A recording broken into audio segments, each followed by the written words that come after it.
I'm fine. Just a lot going on.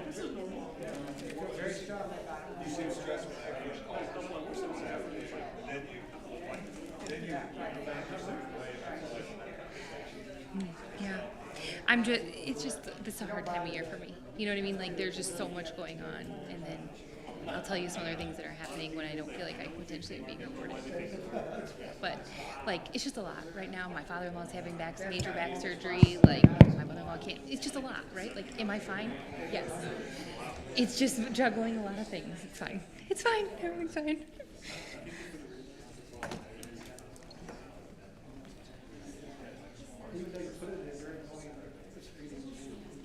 Yeah, I know.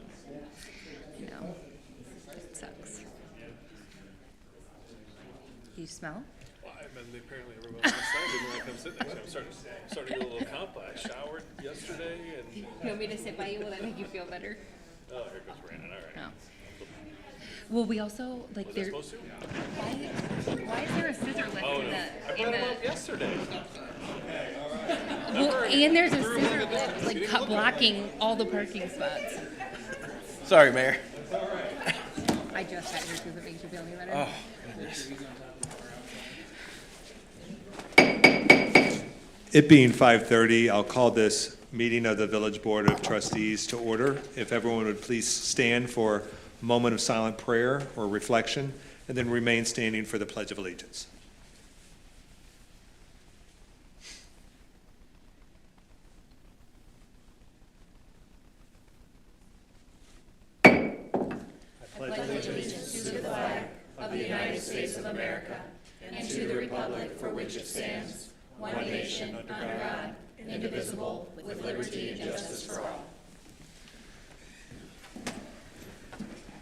Clerk Turner, would you call the roll, please? Trustee Steinwaddle? Present. Trustee Kazam? Present. Trustee Simmons? Trustee DeVore? Present. Trustee Weisenberg? Present. Trustee Reichert? Okay, we have a quorum. Thank you all. We're down to the approval of the minutes from the Board of Trustees meeting on November 18th. I'll entertain a motion. I make a motion. Second. Motion by Trustee Simmons, seconded by Trustee Steinwaddle. And any additions or corrections to the minutes? Hearing none, all in favor, please say aye. Aye. Opposed? Minutes are approved. We're down to comments from the audience. If there are any comments from the audience, please come to the podium, give your name, address, and try to keep your comments to 5 minutes. Any comments from the audience? Comments going once? Comments twice? Comments are closed. At this time, I would ask that Trustee Weisenberg as well as Trustee Simmons from the Sign Committee join me along with Superintendent Chandler at the podium to make a few presentations.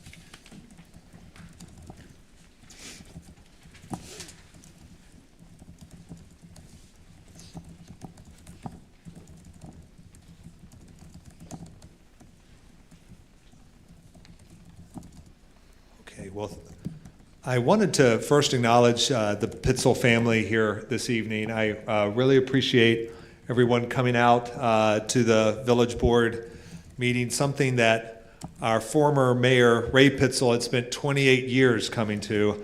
And as I said in kind of my eulogy at the funeral, I've been doing this for 6 months. And for him to have done it 28 years, it's pretty impressive, I think maybe is the kind word to say. But anyway, I wanted to read last year in July, our former mayor, Mayor Phelan, had a proclamation drawn up for our former mayor, Ray Pitzel, and I wanted to read that today just so we remember who we're honoring. So it says, whereas Ray Pitzel served Peoria Heights as mayor for 28 years, a record that still stands. Whereas Ray's public service clearly contributed to his longevity as he recently celebrated his 95th birthday. Whereas it is easy to look up to Ray given his height of 6 feet 3 inches. He was also a towering influence in the history of Peoria Heights, ever committed to lowering taxes and the village's independence, ensuring that the Heights stayed the Heights. Whereas Ray's tenure resulted in the construction of our iconic Village Hall as well as Tower Park, whereas you would rarely find Ray in front of the TV, so involved was he in volunteer endeavors and his career at the Journal-Star. He also found time to be a husband to Luis and a dad to 2 sons and 2 daughters, coaching their teams, playing catch, tinkering on cars, and otherwise serving as a constant and vocal presence at their school activities. Whereas Ray has been a consummate player and life of the party guy, coordinating everything from bus trips to Cubs spring training games in Arizona to Bradley Chiefs club events. In short, Ray liked people, and people in turn liked Ray. Ray also served his country as an officer in the United States Navy during the Korean War. Whereas Ray and his family have been Peoria Heights folk through and through, from their first purchase of property along Glen Avenue after immigrating from Germany to their operation of a restaurant, Pitzel's Summer Garden, just blocks away from what is now Village Hall. Whereas there may be a special spot in heaven for long-suffering Cubs and ever-hopeful Bradley Braves fans like Ray, he also played a starring role in creating a little slice of heaven called the Heights that we have here on earth. How telling right there. We, the mayor and village of Peoria Heights, hereby declare Ray Pitzel a community treasure who stands virtually alone in terms of the endless list of contributions to the place we're lucky to call home. Thank you, Ray. Signed, Mayor Michael E. Phelan. So really that rings home today with the events as of late.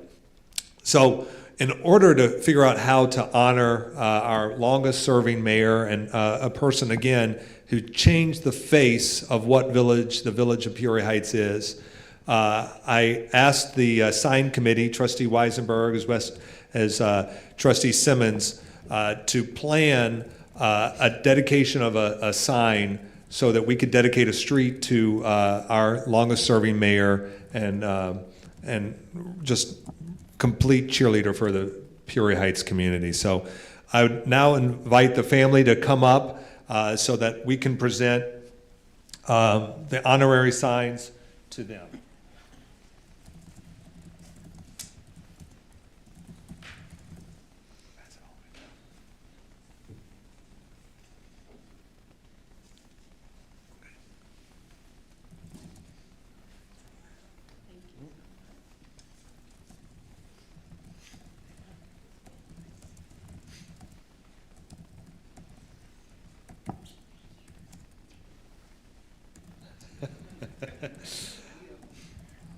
Well, this is just a small token of our appreciation for Mayor Pitzel and his contributions throughout his time, not only as serving as our mayor, but as serving as, like I said, our head cheerleader for our community. So thank you all. And if you wanted to say a few words, please come up.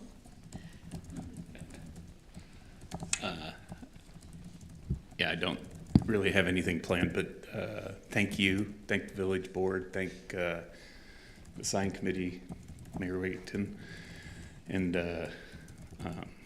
Chris, thanks for getting them made. So it is amazing because really he was trustee for 4 years before he was mayor, so really it's more like 32 years that he sat on the board and tried to do what was right for Peoria Heights. That was his main goal his entire career. So, yep. So thank you, and it's a great honor, and he'd be happy today.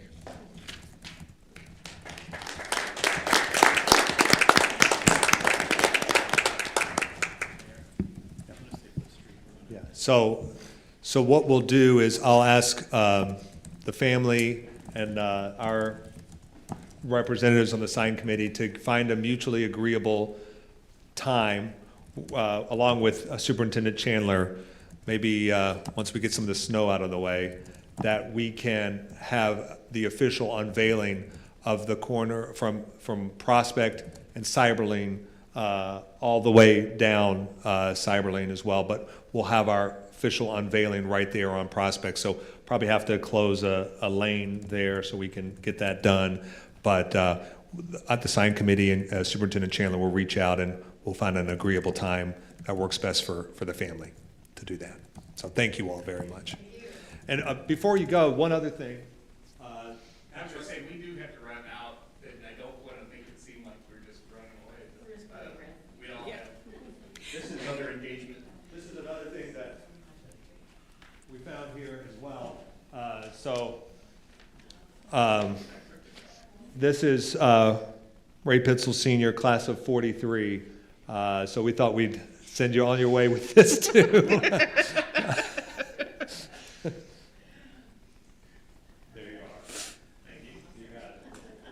Is the color purple have some significance for? That was the Kelly Avenue. That was the colors. Okay. Well, thank you all. Go Braves.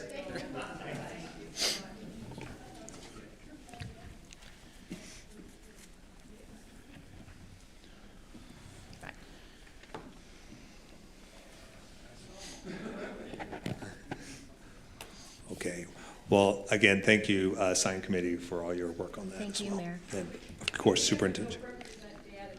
There you go. Right on. Now we're down to the presentation of our parking study. So I don't know if you guys want to take it from there? I can do that. Thank you.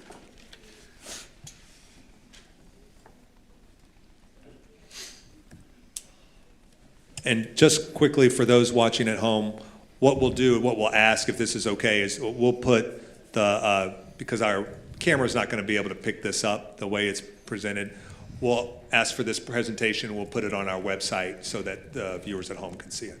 Thank you. Good evening. My name is John Forster with Fishbeck. Thanks for having me here tonight. I was here in the spring and over the summer working on the parking study, so chance to come tonight and present our findings. You can wait till the end for questions, or if you've got something burning, please speak up and ask me, and we'll talk about it. But I'll work through about 20 slides, and then happy to have as much of a discussion as you'd like, both about the specifics of the study, but if you just got general questions about parking or anything like that, policy and how that works, please don't hesitate to ask. I'm here to talk about parking on this cold, snowy night, so let's enjoy it.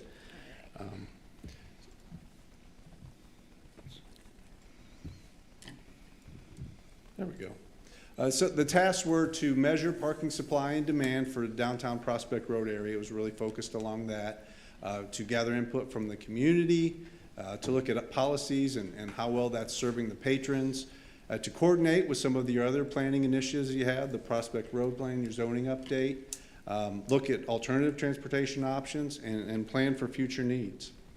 Like I said, the study area really did focus along Prospect from Kingman to Lake. We went one block east and west to kind of capture where some of those commercial parking lots and commercial business applications were. We looked at public parking. You have the 2 village-owned parking lots, but most of the parking in the area is private, and we gathered all this data via GIS system, and I'll talk a little bit more about the GIS application and why it's so helpful in parking. So just in that parking area, you have a good commitment to parking right now. There's over 2,200 spaces in the area, 1,500 of them off-street, 687 on-street. In the core area really of downtown where Prospect has spaces from Kingman to Marietta, there's still over 1,000 there. Prospect itself has 95 spaces. And again, everything's in GIS. So talk about the general regulations along Prospect. You have 3-hour parking from 8 a.m. to 6 p.m. There's a little blip on Doria there of 7 a.m. to 7 p.m. Parking is currently free on street and largely off street. There may be some fees associated. And since we started the study, and today we now have a paid parking lot in town, the old PAPS lot, and we'll talk more about that as we go along too. And so if someone were to violate and get a over 3-hour parking citation My understanding from code is it's $5 if it's paid within 14 days, and you do have escalators and penalties and other things in there if people don't pay. So talk about that GIS format. Tri-County Planning helped us set all this up in GIS. So all the data is collected and stored electronically. The nice thing about GIS is you can do it in the field with your phone or a mobile-enabled iPad, and you just go in and you punch in. So the inventory's there, which is the backbone. All the parking and the on-street parking, we got it down to the space. Like there's a mark for each space. So it's there. The nice thing is when you, and the occupancy's in there. So when you build on the occupancy, you just put more layers on it. And it's real easy to do comparative analysis. Where were we summer of 25 versus summer of 26 versus summer of 27? So we're going to talk more about keeping the counts up over time to understand where you're at. But the GIS format is just it's a great tool for holding that data and using it. And I'll show you some of the outputs we get from that here in a second. You do have plenty of parking, as I mentioned before. Overall, that entire study area taken as a whole did not ever exceed 50% occupancy when we were counting. So there were always spaces. I understand a lot of those are privately held and may not necessarily be open to everybody coming downtown all the time. But there's a lot of asphalt that's not used, at least during our counts. Prospect Road was busy, over 90% full on a Friday evening, June 6th. And understanding that near Heritage Square and other times during a heavy usage of a busy Wednesday or a busy Saturday night, things can get very busy in those areas. So as a whole, lots of parking. Are there hot spots? Yes, there are. But what we saw was that most patrons can find a space within a block or two of their destination most of the time. And to show you just one of the outputs from the GIS is a heat map. So blue is under 60%, green is 61 to 80%, yellow is 81 to 90%, which is really kind of where you want to be. That means you've got enough spaces for everybody, but they're not really searching real hard for them. And once you get over 90%, which is the red, it does get a little more difficult, especially when you start pushing snow piles in the corners and talk about unused ADA or other reserve spots. So you can see on a busy Friday or Saturday night, that area right around Heritage Square gets pretty busy. And then maybe a few other spots in town can get busy up by Oliver's on a busy night or something like that. But by and large, there's a lot of blue on there. These are the busiest two counts we did. And so if you count it at 10 a.m. on a Wednesday and 2 p.m. on a Thursday, like we did 8 total counts, it's all blue at those times. So those are, again, and the complete document has, I can't remember, it's 56 colored maps. Every time we counted over those 8 days, 5 or 6 times all 8 days. So they're all there. In community engagement, we invited business owners, local business owners. I met with a couple board members when I was here back in the spring. Staff, we had about a dozen interviews that we did. We had a public meeting where we invited the community to come in and give their comments. We stood out on the sidewalk for 3 hours on a busy Friday night and just caught people walking, asked them where they parked and how easy it was. And we put together an online survey, and so I have those survey results too here. We had a nice response. 132 people answered the online survey. Their main reason to be downtown, no surprise, was the restaurants. They mostly come on Friday, Saturday evenings. 80% drive. I was really very pleasantly surprised. 15% said they walk regularly. I'm sure that's summertime and nice weather. I'm not sure you get a lot of walkers on a night like tonight. But good responses. 85% of respondents believe they park a reasonable distance from their destination. That's a good number. 93% feel safe when parking downtown, and safe is not just crime, but I will say, crossing Prospect east to west, even at the corners, not always the most fun thing to do. It can be pretty darn busy. Then there were some small concerns expressed about residential street parking being utilized as downtown kind of spills towards the neighborhood a little bit. We looked at alternative transportation options a little bit. Like I said, a strong willingness to walk.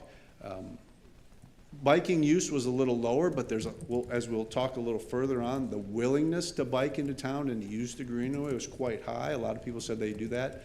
The bus service, we only had 2 people say they used the bus, and when we asked is there anything we could change that might make you get on the bus, and 94% of the respondents said no, there's nothing you could change that would get me on the bus. So just understand that's going to be a tough one. You're probably talking mostly about employees if you do get people on the bus. And the schedules end the last bus leaves at 10:10 Monday through Friday and 8:40 on Saturday. So that's tough if you're working at a restaurant to get out by then. So I'll just say it, the bus is going to be an uphill battle to get more people on that. I know you have a whole traffic study going on Prospect Road, and we looked at it just a little bit as it impacted parking. And I don't want to get too much into that because I think you got some things to address, but the stop, signal stop, two-way stop, all that up and down Prospect, and I know, I've spoken with Hanson's a number of times, I know they're working on all that. I'd love for you to maintain as many parking spots as possible on Prospect through this process. It's the most convenient place. It's where people look first for parking. If they were greatly reduced, they would figure it out. There's enough out there, as I've said, but it would be nice to maintain that. But I know that study's got a long process, that it's a couple years process, and then years more before much would actually change. So just keep working on that. I looked at your comprehensive plan, and you had some really good goals for parking in there to kind of limit construction along Prospect Road, you update the zoning, which you've done, kind of make more access between the lots. And then if more is built, or if it's even just remodeled, maybe you keep the parking, but just some more sustainability features in there. And I would say these are great things. Just keep pressing them forward as people come and want to talk about these things and turn in site plans. Let's try to get that stuff incorporated, because you've already done the work to identify it. So starting to talk about what the goals of parking are. Let's keep the Heights vibrant, This is a great place. People like coming here. We got a lot of great feedback on that. It's enjoyable. It's really super walkable, fun downtown. So let's do that. But although village staff is light, so when I was looking at recommendations, I got to remember they don't have many hours to give to this, so the touch needs to remain light. And I didn't get any sense that there was a hunger to add staff and add hours and add cost to all that. So we'll see as we get into the recommendations that we really tried to work towards that. We looked at, like I said, I've been in touch with Hanson's. I talked to your zoning team. We actually did that. Intercept surveys on the street, all 3 groups together did that to talk about everything. So you're going to need to monitor things as things go forward, because they are changing. And I think there's opportunities to increase alternative transportation, but I just don't think there's a chance to hang your hat on bringing 20% less cars downtown over time. That's just a tough one. So just to get to some of the findings, again, capacity is not an issue. If you start building, or people start building on parking lots, things can change real quick on you, because you not only took out parking supply, but you've increased demand on the same spot, so you're kind of double dipping. So you have to watch out for that over time, but you got room to grow into that. Private, most of the spaces, 1,500 out of the 2,200 are privately owned, so you don't have a tremendous amount of control beyond site plan approval.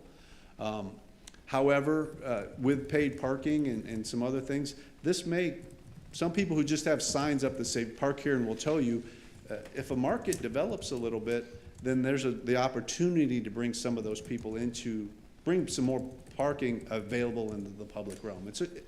I'm going to get into it a little bit later, but it's a good thing to help, as a parking person, as someone who enjoys downtown, I hate seeing a busy, vibrant downtown and then a parking lot sit there empty because there's a big sign that says no one can park here, we'll tell you. Let's figure out how to use those. And paid parking does help with that, because then there's a little bit of incentive to participate and allow your facility to be used. The PAP slot is in. It's grown. They enlarged it. I think your employees, the people who work downtown, are probably not gonna be, having gotten free parking for so long, that's gonna be a tough sell for them. But your patrons over time probably get used to it, and if they're coming downtown to spend $100 or more on dinner, a little paid parking may not bother them that much. It's convenient, they know where it is. As long as, I looked at that equipment, and as long as it's easy to use, and I'll test it before I leave, can I pay quickly with my phone, get in and get to my restaurant, then it might have some good adoption. So that's the key. Parking equipment has to be easy to use. It has to be quick and it has to work well. Because I didn't come here to mess with an app. I came here to have dinner. So Right. some of the implications of paid parking, again, it may draw some other private lot owners into the public realm. They may install paid parking.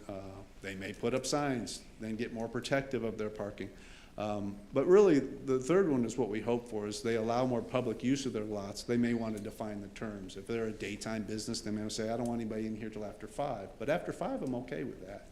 And so it takes some time and some coordination, but let's bring those lots, before we build any more parking, let's bring those lots in and have people use them. I do believe one of your biggest risks with paid parking on Pabst, because a lot of people thought of Pabst as, that's my lot, that's where I park, is you're gonna see some employees end up on Prospect. Partly because it's the most convenient parking, and it's the cheapest now. Now, there's a lot of free out there still, but when you combine those two, people tend to gravitate to it. So I think there's a risk there that Prospect could fill up with employees if you're not careful. But again, a paid parking market can be an effective tool, especially when you go with an exempt parking district. New development doesn't have to put in parking. Someone who's willing to put it in, pay the cost to put it in, pay the cost to manage it, but just collects fees, that can be a great asset to a downtown that's growing. So just talking a little bit more about on-street, 8 to 6 is not really your prime time anymore. You're busier in the evenings than you are during the daytime. I think the 3-hour limit's good. That allows people to do multiple things. You can have a nice long dinner in 3 hours. There's a lot of good about that. Enforcement is light. Only one survey respondent said they received a citation in the past 3 years. But I do believe employees are already on Prospect, and I do think those on-street spaces will become even more desired with paid parking. Off-street parking, that's where we want our employees, so they can park for 8 hours or 10 or whatever they need, go do their jobs and come back, know their car's there and everything's fine. I didn't get a ticket. I can just get in my car and go home. We want to work to encourage businesses and organizations to kind of share that as much as possible. And I do like market-driven solutions where the sharing of spaces and again, if somebody owns a business and they have a 20-space parking lot, but they only use 6 or 8 of them at any given time, maybe their neighbor could use the other 8, and for a small fee that helps pay the electric bill and the plow bill and stuff like that. Let's work together on those. But if you ever did want to aggregate some more parking, there are some opportunities. Sherman's distribution lots were mentioned several times that they're open in the evening. I think they're a little bit further than people are willing to walk right now, but in the future that might be an option, an opportunity. But those are the kinds of things to think about of how do we do that? And then the 1,200 Durea lots that the building in front, the owner of them, he's willing to share those spots with the community, but he probably wants to charge or get paid somehow because he's got expenses that go into that. And again, alternative transportation, I don't see the bus being a solution for much of what you're doing, but the survey did indicate that 40% of the respondents are open to bicycling into town, that if there were some changes made the greenways a little more accessible. There was a comment made, the greenway, it's not easy to get from my house to the greenway. My street doesn't have bike lanes, or it's not, so that's all in your active transportation plan. I recommend that you keep implementing that. Those things take a long time, and it's piece by piece, and funding always matters on those. But there's opportunities. The more people you can connect to the greenway, the more people are willing to do that. And so I think there's a great opportunity there. Although it is weather dependent. You got 6, 7, 8 months at the most where that becomes really viable.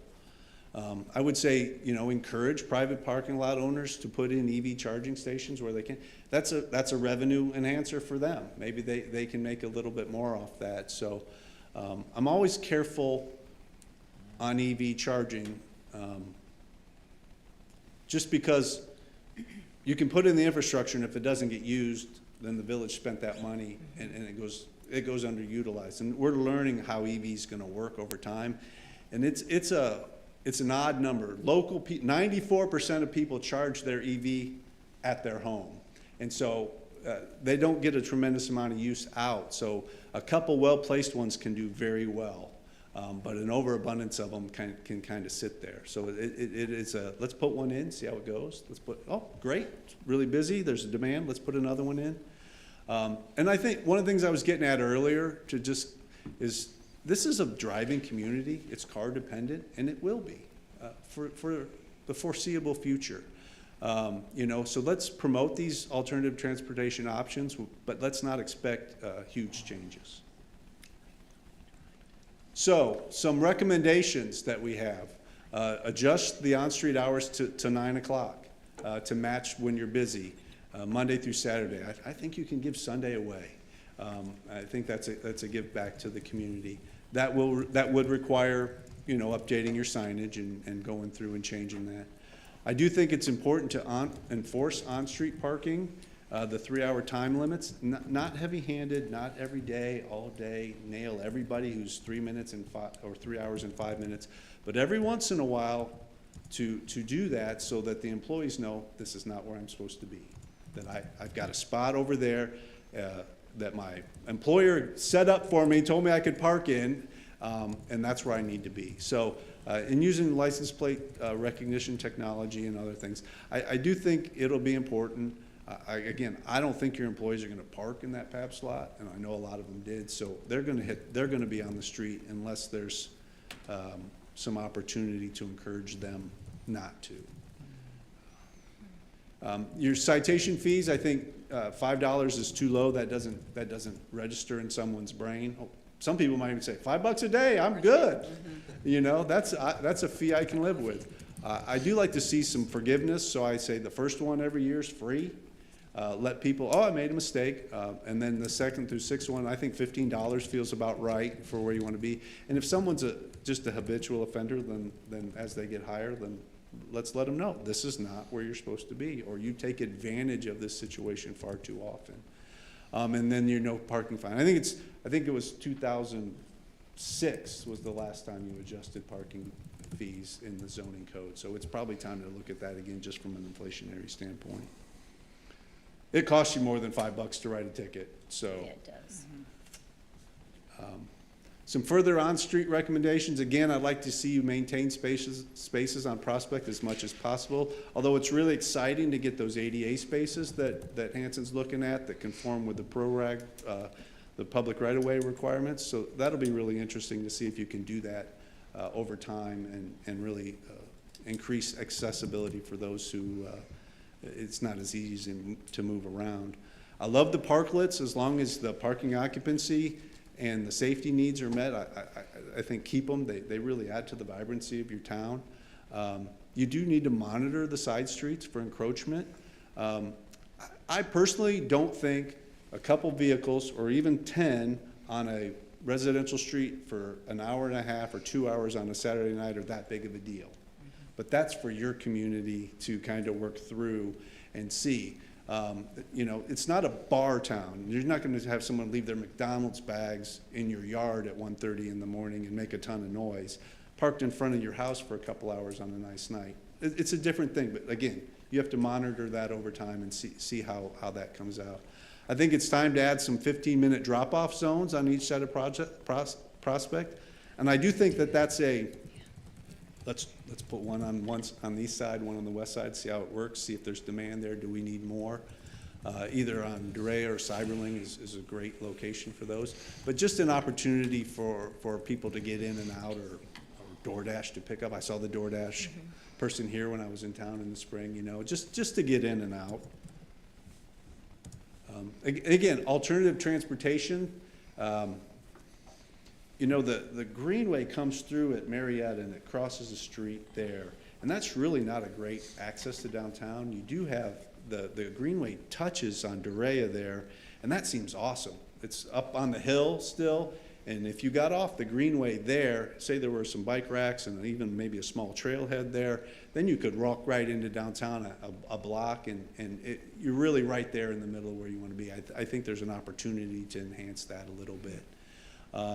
Team with local organizations to do bicycling events. I got a picture in here somewhere, but there was a whole group, like 20 of them, all biked downtown, and they were hanging out, having drinks and appetizers. And the more of that stuff you can do, that's just great for your restaurants and your other businesses. And again, I talked about it before, but you know, how do we get people to the Greenway easier and through the neighborhoods? And you've got a plan in place. You just need to keep working on it. Part of your road study will be the pedestrian crossings, and if you do shrink the width of that, those 4 lanes at a stop sign, not the easiest thing to cross. So I think you're going to get some really great stuff out of that process as you get towards the end of it. But one of the things, downtown's, like I said, it's awesome, it's beautiful, it's walkable. I think you can expect people to walk 3 blocks from where they park to their destination, especially in the summer when it's nice. Enjoy downtown. You do not have to park right in front where I can look in the front door from my parking spot. I can walk around, and the more you talk about that and expect people that that's okay, that's not bad. 3 blocks is not bad. That's fine. That's a good thing. So talk a little bit about operational recommendations. Is again a little more enforcement, especially if you see Prospect just jammed full of employee vehicles that are there all day. I don't know if the chamber's the right place, but they're one I can think of. But just the opportunity to help those organizations communicate, help businesses communicate with one another about parking needs. Hey, my employees I need 3 spots. Certainly we can find 3 spots somewhere, stuff like that. I think somebody has to take some responsibility. I think you should intentionally discuss parking at least once a year. Not take complaints, but actually have a module in here at least once a year where you discuss parking proactively and what's happened in the last year, what's being planned, and bring things to light and talk about those things. Small thing, but I think the 3-hour time limit in the Peoria, the lot is not necessary, although I would make sure that there is a maximum time limit so the apartment right next door doesn't use it all the time. But I think that's a good place, as we mentioned before, for employees. So we'll talk about you have changes, Prospect Road changes, the PAPS lot, your zoning changes, and a few other things. It's important to really have the data that says, do we have a problem or do we not? So I'm recommending that you conduct quarterly, 4 times a year, occupancy counts. And you don't need to do 8 hours a day or 5 or 6. You just need to do a peak lunch during the week, a Friday or Saturday evening, maybe a Wednesday night here and there. And again, you just start stacking them on top of each other in the GIS system, and you can look and say, have things changed that much? Are the hot spots moved? Are we more full than we used to be? Again, Tri-County's here, Adam's here. He did all the counts when we did them, and so there's an opportunity, whether you did it yourself or you had someone help you, it's not a huge lift, but the data and the information you get from it is really vital when you're trying to make decisions. And it helps you assess how the zoning changes are impacting, if that's making a difference. If you have that data out there, then it just the business community talks about it. They naturally share more with each other because they see information and they understand it. And I would say additional parking supply is not necessary until you have 3-4 block clusters that are consistently and regularly over 80%. Once you have that and people realistically can't find a spot where they're going within 2 or 3 blocks, then it's time to start talking about more supply. But right now, I would just go with what you've got, let people figure it out, and let those lots fill up and let development kind of infill some of that asphalt that's being underutilized. So quick summary, you got enough parking. The introduction of paid parking will change things, but it's an opportunity to put public parking out there without the village having to spend 6 figures or more to acquire land, 6 figures or more to pave it. time for DPW to maintain it, and all the things that go, you don't have to manage it. Someone has chosen to do that for you. The flip side is, it's paid to the public. Support local businesses in sharing their assets, and I do think it's very important to monitor occupancy over time, to know if the changes are, how they're impacting the community. So I'm done. So, questions? Just a few comments. Going back to that first map where you showed the GIS data, and you said there's more maps. Were we supposed to get like a packet or something? There's a 160-page full document, and there's about, like I said, I think 56 pages of. Did you provide that document? I did, Mark. I think I forwarded on to Sarah. I don't know if she Okay. got it. We'll get it out to the. Okay. My only comment looking at this map is from someone who's actually lived on Kelly and on Constantine. To say there's enough parking, it's almost unbelievable, because when I lived on Constantine on Thursday, Friday, Saturday, Sunday, parking was there was people parking all the way down Kelly and fanning out on Constantine, where like in front of my house, there was patrons parking, and I don't think that's improved. And it's not so much about like the McDonald's bags finding their way into your yard, but if you have a family with young kids, the very last thing you want is constant traffic of people, because it's not safe for your children, especially in this day and age. So I don't think there's enough parking. As someone who's lived close to the downtown area, they're finding parking in the neighborhoods. So I don't know if that's accounted for on some of the other maps. It's accounted. I don't see any streets red, because Kelly should be red, Constantine should be red. I don't see any color markings for the streets that are utilized. It is red. See where the Kelly is red on the first block. Do you see it? I don't see it. Maybe Okay, it's it's just my Kelly, not Constantine, but Kelly, Samuel, those three are red. eyes. Right that there it street is. red? Yeah, the first three, there's Kelly, Must be my then the one It should above be it, red. and then the one above It's that is small. all red. Okay. Yeah, I don't see Constantine being red, but Constantine is, that's not, that first one isn't even Constantine, that would be Columbus, and it's blue. Okay.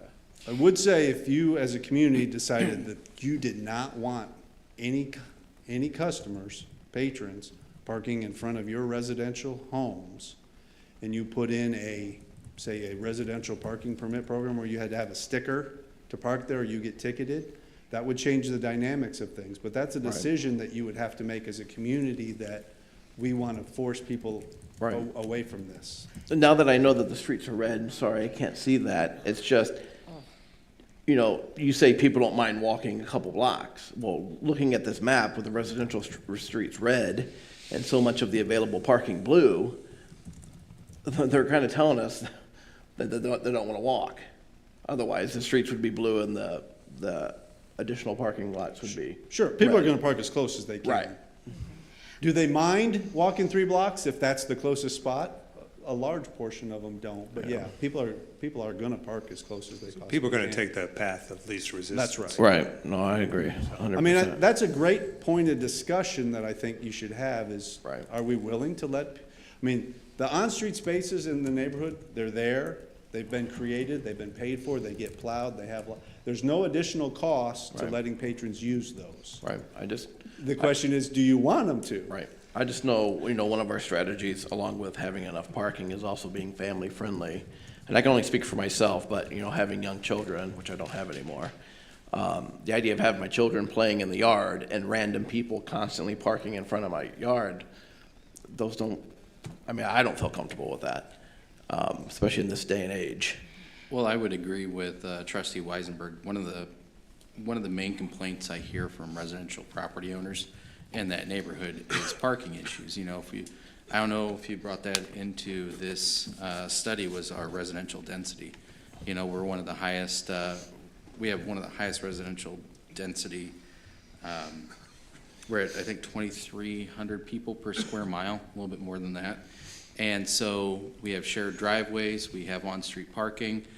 We've dealt with things here regarding some development where we have to make sure the parking across the street doesn't limit the opposing side of the road, because that is their only option for parking.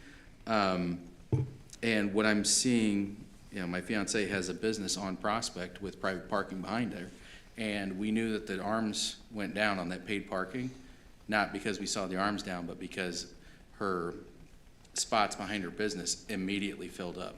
And we have plenty of signs that say towing, but that leads to another issue, is enforcement. You know, I'm extremely hesitant to go and call a tow truck to tow a patron that's giving money to this village and spending money here and enjoying a nice evening. And so we've had to find some kind of different ways of enforcing that, as far as, you know your neighbors, you have great relationships with them. You know, they can park there, kind of a thing, but we've gone more towards like stickering windows and that type of thing. So my concern is with more paid parking that we do have, it's gonna push the parking further into the neighborhoods. I've been approached to buy it, and people have just said, well, I'm gonna drop off my family at the restaurant and I'm gonna go park and walk back up, you know, and I think I think we're gonna be pushing the parking back into the residential area, and if we start giving residential parking permits, we're back to the enforcement. That's You know, right. we've tried enforcement before at the parking, with parking, I know through the police department, years ago, and I think Chief Ahart would probably, be on the same page that it wasn't popular. And so, you know, I believe having a good relationship with and maybe possibly looking into a private, government relationship, because we do have BDD money that we tax these businesses to, to start solving some of these problems. It's a business development. I think looking at some of these parking options where it's a private-public relationship on the parking lot, we maintain, we do certain things, improvements there. It adds value to the property owner, and at the same time, we maintain free parking for our residents, and it is at the cost, but it's through the tax dollars that we're collecting. And that's an option. If you want to spend the tax dollars versus having the patrons pay out of their pocket each time. Yeah. Those are all, that's why, I will say, going back to the occupancy, these are the two busiest times we measured over several days. Largely, Adam, you did speak up if I'm off base here, but largely, middle of the day, those streets are open. Yeah. And so, yes, on a busy Thursday, Friday, Saturday night, I'm sure for a couple hours, there are lots of cars in front of your house. So that's real, but the bulk of the day, the bulk of the week, there's not, from what we counted and what we saw. That's why I want you to keep counting to see if that continues to get worse, and to understand that. And have that community discussion, again, at least once a year, of, do we want to stop this? Do we want to put an end to this, or is this okay?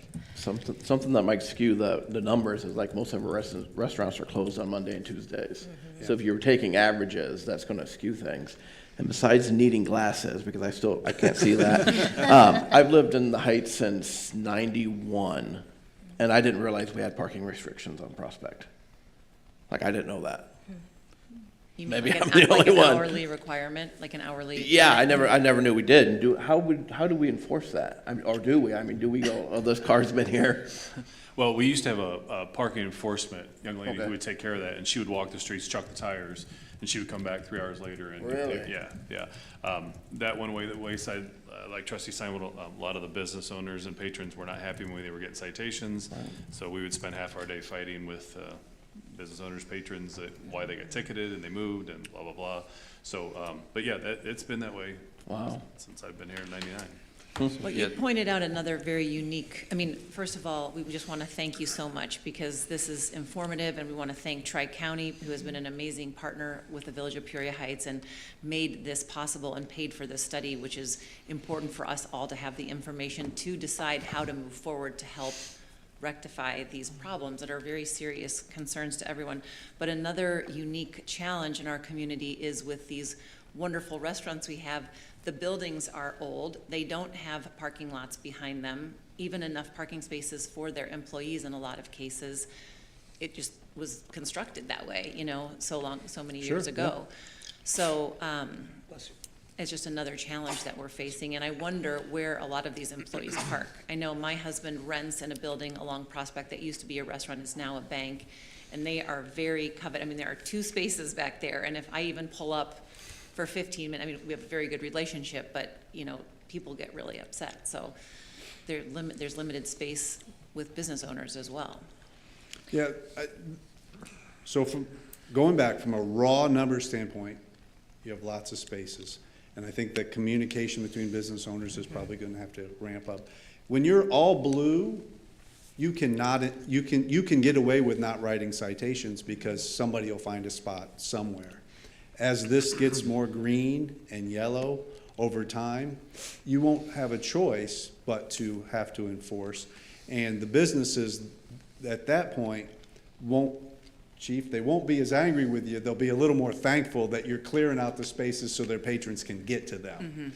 Right now, they're frustrated, or when you did it before, they were probably frustrated because they're like, there's plenty of spots out there, and yet I'm getting a ticket when my customers can all get to me.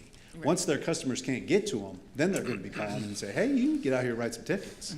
So that's the transition that I see you going through over time, which is great, that you have growth and you have interest in redevelopment of these buildings, and I mean, it's a place to be in town, right? Is on Prospect Road. And so as you continue to grow, some of those things you're gonna have to deal with that. Yep, we need to start writing more tickets. Yep, we need, and prices will settle out. Like, the price in the new PAPS lot will settle out to a place where people will pay it. Because if it's too high and no one ever parks in there, they'll reduce the price. If the equipment's, as I said before, doesn't work well and it's hard to get in, they'll fix that. They'll make it easier. You don't run a business and treat your customers terrible. They're now running a parking business. They will adjust to treating their customers well. And maybe some people need to approach them and say, listen, I've got 10 employees, I don't have a place to pay them. I'm not paying a daily rate in there. Your lot's empty all the time. What will you give me for permits so that my employees can park in there at a much reduced rate, which is what makes sense. It will take time, it will take communication to kind of work those things out. Well, John, I want to thank you and your team and Adam, obviously everybody at Tri-County as well. I think you've given us this raw data. You've kind of boiled it down for us. And I really appreciate it. And it sounds like some of the questions that we've heard tonight from the trustees are more policy. How do we take the information that you've given us and implement it? So I think this gives us a really good running start on where we move forward. And I really can't thank you enough.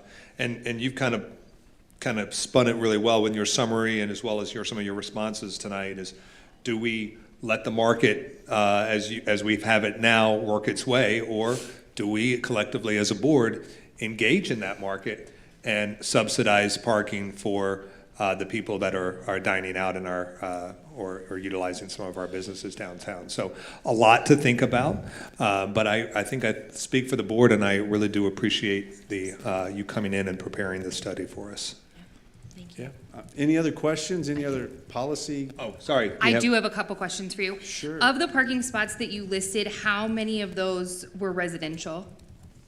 Of the parking? We don't have it in front of us, so I couldn't flip back and see if it was listed on there, or if you, So we counted 687, I'm sorry for anybody online who now can't hear me. We counted 687 on-street spaces. So that's all of these, which I grant, I understand are a little hard to see. sure. So there's 680 between all these on-street, clear over here, all the way up and down. There's 687 on-street spaces out of 2,200 total.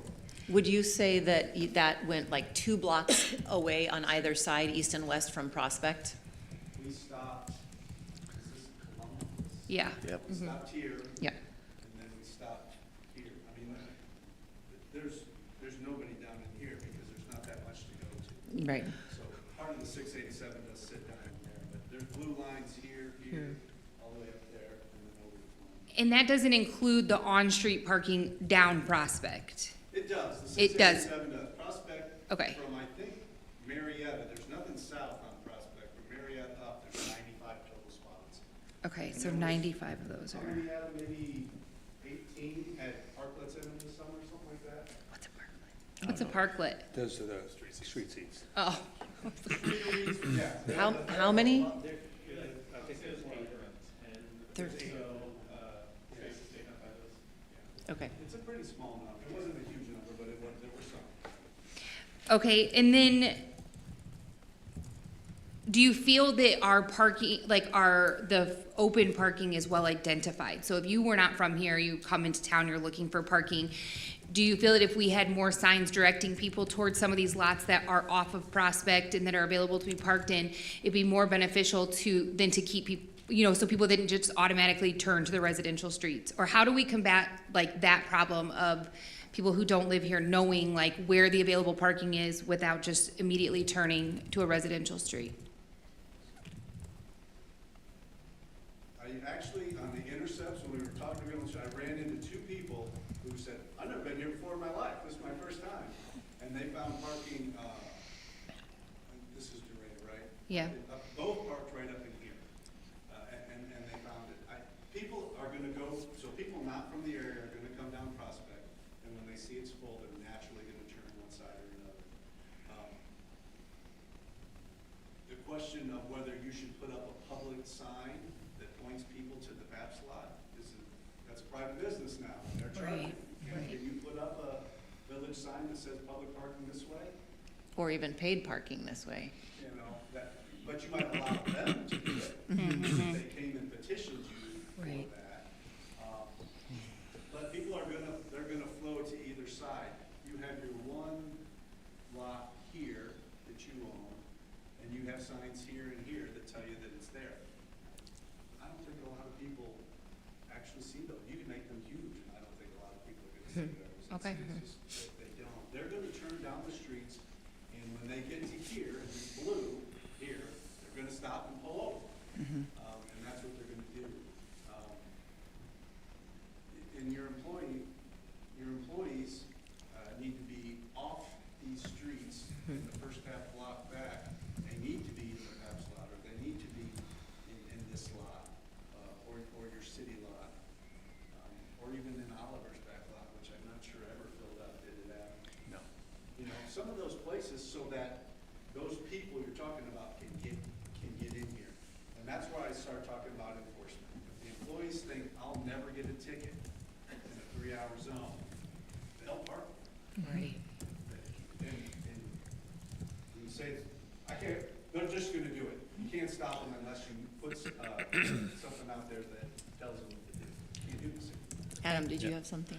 Yeah, and I was going to say that like the biggest hotspot is around Heritage Square. That's even during lunches and weekdays, evenings. That was always the busiest spot during all the counts, and so it always goes as it's the lot right off of Prospect that goes first, then the lot back off Columbus goes second, and then once those fill up, then you start seeing parking on Columbus and then the streets to the north and south of Heritage Square, and so. Once those fill up, yes, people are going to start going into even like the roads outside of the study area. Still on the most busiest nights, that usually ended after a couple cars going over those past Columbus. This is red, but this is blue. Yeah. So you might, yeah. If those parking lots are full, then yes, people, especially going to Heritage Square, are going to go into the residential streets. Still, it was mostly contained within the study area, and there was a little bit of spillover to the east of Columbus, but not a whole lot that I saw. And I came down here at 11 o'clock at night too, and they were gone. But Yeah. there were some earlier in the evening, one or two. But then most of the other areas, people will fill into the private parking lots off of the alleys, or even the old CVS building, like those would get people parking in that as well. So Perfect. My last question is actually for Mark. How many spots are we losing with the like the proposal that we all agreed to move forward with, how many parking spots on Prospect are we losing with that proposal? So that proposal includes parallel parking up and down Prospect. So you lose your drive-through, like your drive lanes, but you're not losing actual parking. Okay, but we now have to include ADA compliant parking spots, right? So I get that those will be, how many of those are we adding? Typically, you put one a block, one on Okay. each side of block. And if you put in one ADA, you've lost 2 spots. It's a 1 for 2. So if you put one each block, let's say there's 4 blocks, you're actually gonna consider, then you're gonna go from 8 spots to 4. So maybe 4 spots totally on Prospect by switching to ADA. We're losing 4 spots. Okay, so, okay, so 8 spots, and then 4 would be lost, 4 would be ADA compliant. But we also are regaining spots in the summertime when we have the parklets out there. Right, because in your, how many, Chris, did you say? I think there's 8. So 8, but they take up more than 1 parking spot? No, 1 exact parking spot. Okay, My last conversation with Bryce at Hanson was that the numbers were fairly close. Clearly, there was a lot of work still to be done, sure. but he thought the numbers were gonna come out fairly close to what we already had. Now, that was a month ago. Maybe things have changed since then. I just have one question about that, and I know this is part of a different discussion that we'll have at a later date, but since you're here, Mark, we all, at this point, are looking at the parallel parking. We have parallel parking now. But if we did angled, do you remember how many spots we gained if we did angled parking? The diagonal?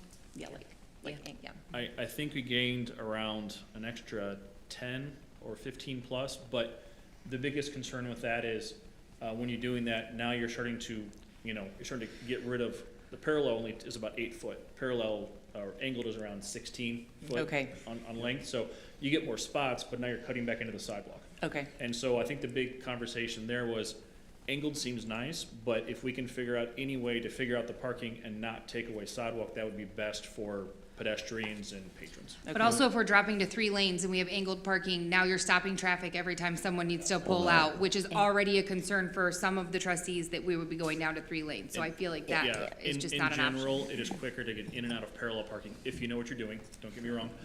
Angled will always take longer to get Yeah, out. I just don't think that we can go down to 3 lanes and put in angled parking. Like, I think we'd have to do. And I mean, historically, and I think what trustee Kazam is referring to, so historically, when Prospect was Yeah. previously, Yeah, 1 lane going one direction, 1 lane going the other, there was angled parking, but there was also, tractor trailers backing up into Prospect from Paps carrying, a bunch of beer. yeah. And there was a street cop directing traffic as those things popped out. So, that's, a historical, but I get why, to maximize space and not to create, that we may not want to go back to that. I want to kind of be clear on the enforcement of parking. We still do parking enforcement, but it's more complaint driven, I believe. That's correct. Yep. Yeah, Yeah, it's, we don't have personnel that's out writing citations on the parking. It is complaint driven. yeah, so it's when business owners or patrons start to notice an issue is when the police department steps in. I believe that's a great relationship they have with the community that we're able to do that. It's a small community and we're still very welcoming, but at the same time, we address issues as they come up. So I don't want people to think that we're not going out and doing any parking enforcement. It's there, but it's, compliance is the goal and not citations, I think is what you're looking for. That's excellently stated. Compliance is always the goal. When you don't want to write that many citations, you want people just to understand these are the rules and largely follow them.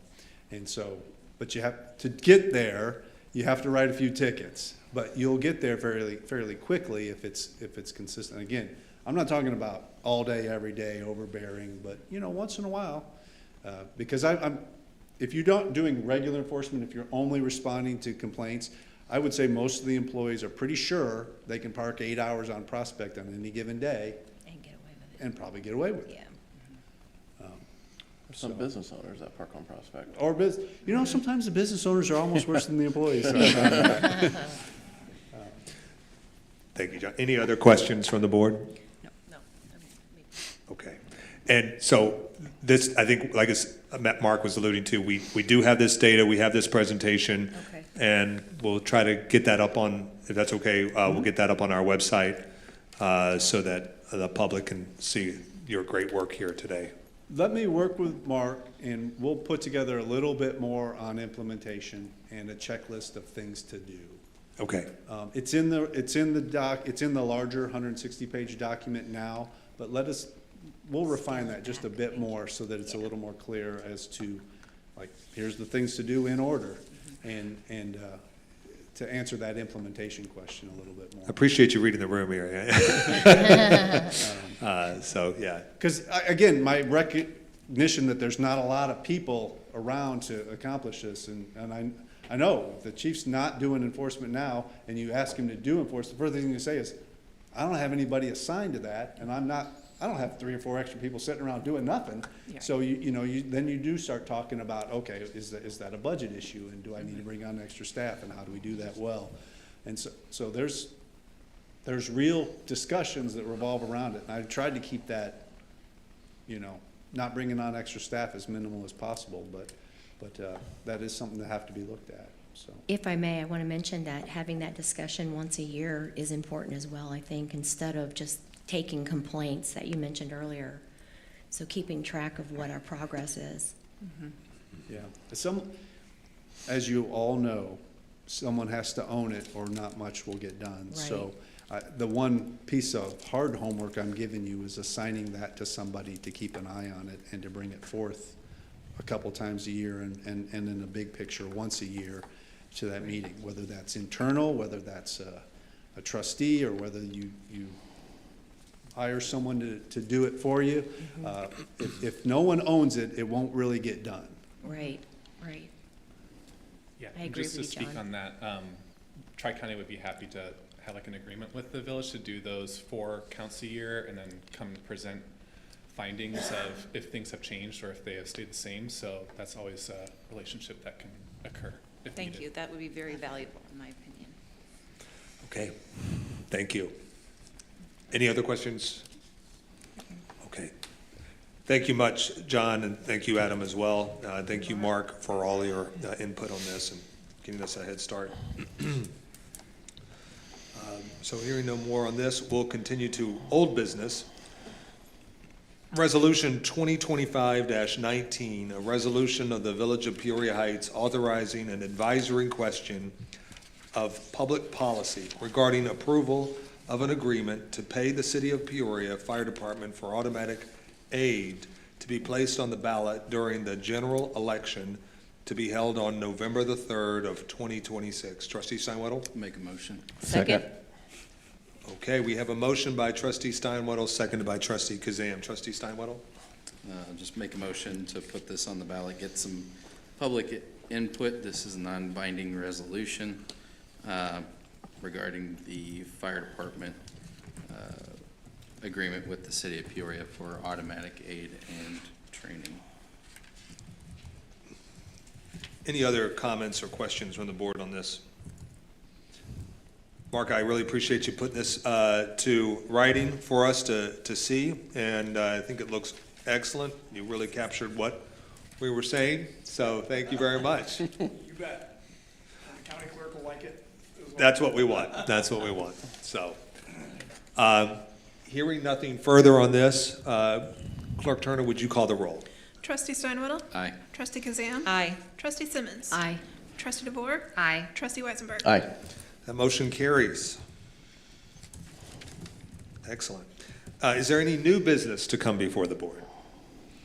Hearing none, we'll go on to miscellaneous business and trustee reports. Anything, want to report on something? Just a quick comment from the parking study that we had seen. The respondents that were surveyed said 93% of them felt safe downtown, and I think that's a testament to the community and our investments in our public services and the police department for the services they provide, because it is true. You can walk down there at 8 o'clock, 9 o'clock, 10 o'clock, 11 o'clock, and I've never not felt unsafe. And in this area, that's unique. So thanks to the community, thanks to the police department. I think you guys do a real great job. So 93% people feel safe. That's That's astounding. Yep. Well, I appreciate you saying that, Trustee Weisenberg, and you and your department, the police and Chief Ayart. I appreciate all of your department continuing to keep our community safe. And yeah, I think I would count myself in those 93%. Yeah. Maybe we can get that number up a little bit. Because, yeah, that's just seeing how visible our force is out there, day in and day out. Real testament, so. Anything to add, Chief? No, sir. Well said. Anything else from the board? I do. So just talking again with this parking study, we did just have an agreement with the chamber for their app. And I think that as we develop this idea of parking study and as they've suggested to us, like guiding people to where we want them to park, I think it's important that the app identifies where the parking is, if we can ask them to do that. I mean, I think that shouldn't be a problem, but I think that would be something important for us moving forward to identify the parking for people who are using I that agree app with to that. come to visit. And it sounds like from our previous conversations with them, they're willing to add anything into this app. I think we have a responsibility to talk to some of our businesses around here who do not yet have paid parking, to have some kind of a conversation, so we're directing Sure, I agree too. patrons into. I did make notes of that as well, like where, you know, who has the parking lots, who do we need to talk to, how can we buddy up a little bit? I mean, the parking lot I'm using, I know is already letting like Sullivan's, Everyone. yeah, like Just lots everyone. of employees are already parking there, you know? So I just am like, I need to drive it myself, and I think if we could work on that, that'd be great. But then, once we identify that, in the process of them building this app with the chamber, I just think that if we put it on their radar, like we're going to want to identify where some of the parking is to push people who don't know any better, like into those I parking think areas. that's a great idea. That's all, Mayor. Thank you. Anything else for the board? Okay, well, I just want to remind the public that this weekend, our Kris Kringle Market will continue in Tower Park. We had a great tree lighting ceremony. I saw Trustee Steinwedel, Trustee Simmons out there. It was a great ceremony, and we'll have another great weekend there as well. Chief Sintez, anything to add? I saw you out there bringing in Santa. Yeah. Nice work with that. Anything to add from the fire department? No, nothing new at this time. Okay. All right, we're down to general comments from the audience. If you do have a comment, please come to the podium, give your name, address, and try to keep your comment to 5 minutes. Any comments from the audience? Comments going once, twice. Comments are closed. Trustee Kazam? I make a motion to adjourn. Second. We have a motion by Trustee Kazam, seconded by Trustee Weisenberg. All those in favor, please say aye. Aye. Those opposed? We're adjourned.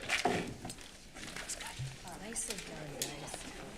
Oh, no, I didn't know anything. I've been cold going outside. That red one I saw you with on this morning. I didn't realize it was you, so I was driving out. I'm like, oh crap. Yeah, you should have known that. You're from there, and I was sweating a little bit. I was like, Yeah, I appreciate the comments. I'll pass it on to the guy. Hey, no problem. I mean, it's the truth.